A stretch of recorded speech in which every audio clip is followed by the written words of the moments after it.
What is good, everyone? It is championship weekend in Oregon. The state's two biggest titles up for grabs on a Friday. My name is Orlando, and this is the season finale of Friday Night Football. We start with a trip back in time to Week 7. Lake Oswego rallying from 10 down in the fourth quarter to beat Westland.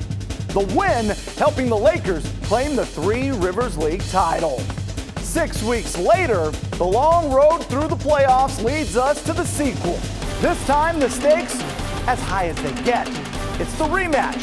Westland versus Lake Oswego, the 6A Open Championship up for grabs.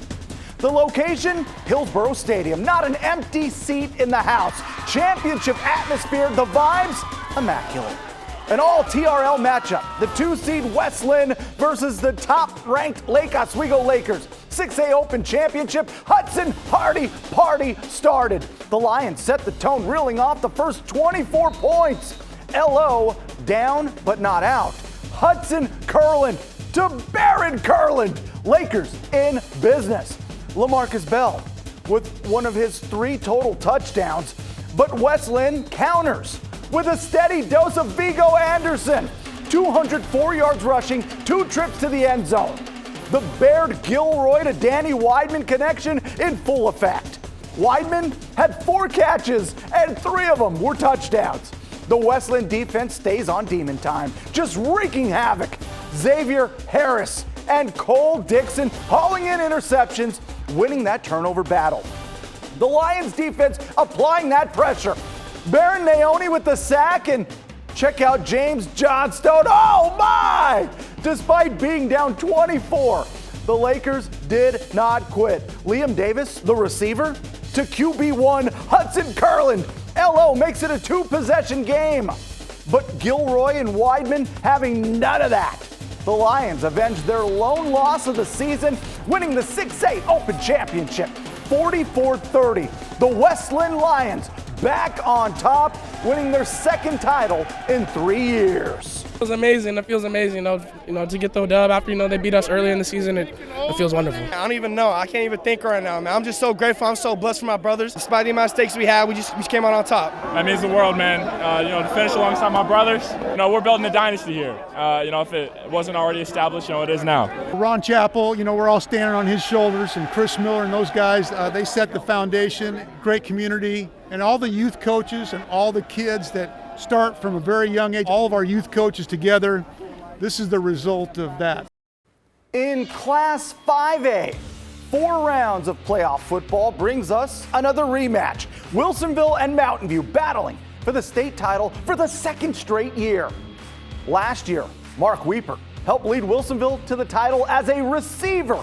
This year, he's the state's leading passer with more than 3,500 yards and 48 touchdowns.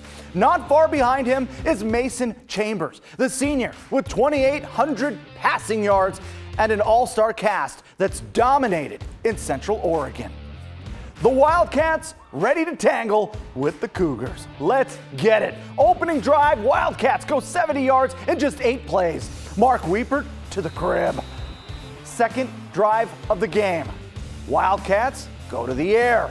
Weeper to Keona Tam, and it's off to the races. All gas, no brakes with this offense. Just like that, it's 14-0. 2nd quarter. Weeper getting busy with a bomb to Nick Crowley. 45-yard touchdown. It was a legendary performance for Mark Weeper. Through the air and on the ground, 440 yards of total offense, along with a championship record, 8 total touchdowns. I repeat, 8. 63 total TDs on the season. He also had a team-leading 6 tackles. Ring them up. Wilsonville wins 56-35, back-to-back state champions, the 3rd in program history. You don't ever give up, okay? And you got to have that vision going forward. Because when opportunity meets preparation meets opportunity, what happens? Success, baby. Success. And tonight, you know what it is? You know what success is?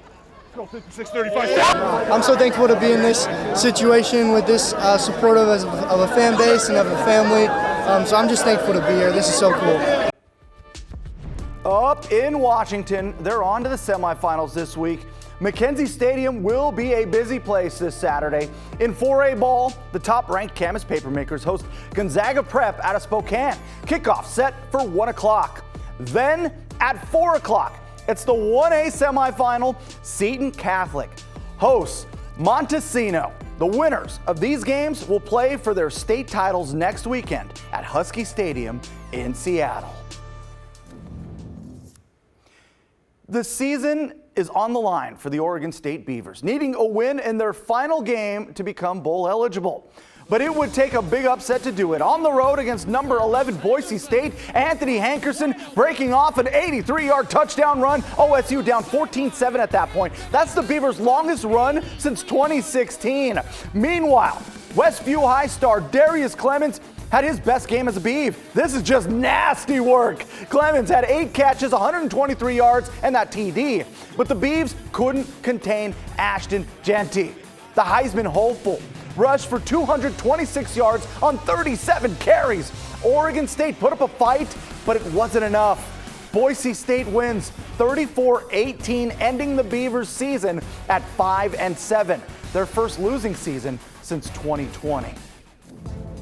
Meantime, the undefeated Oregon Ducks wrap up their regular season in primetime right here on KGW, taking on rival Washington Saturday, 4:30. The Huskies have won the last 3, but the top-ranked Ducks, 18.5-point favorites. We'll be live from Autzen Stadium right here after the game.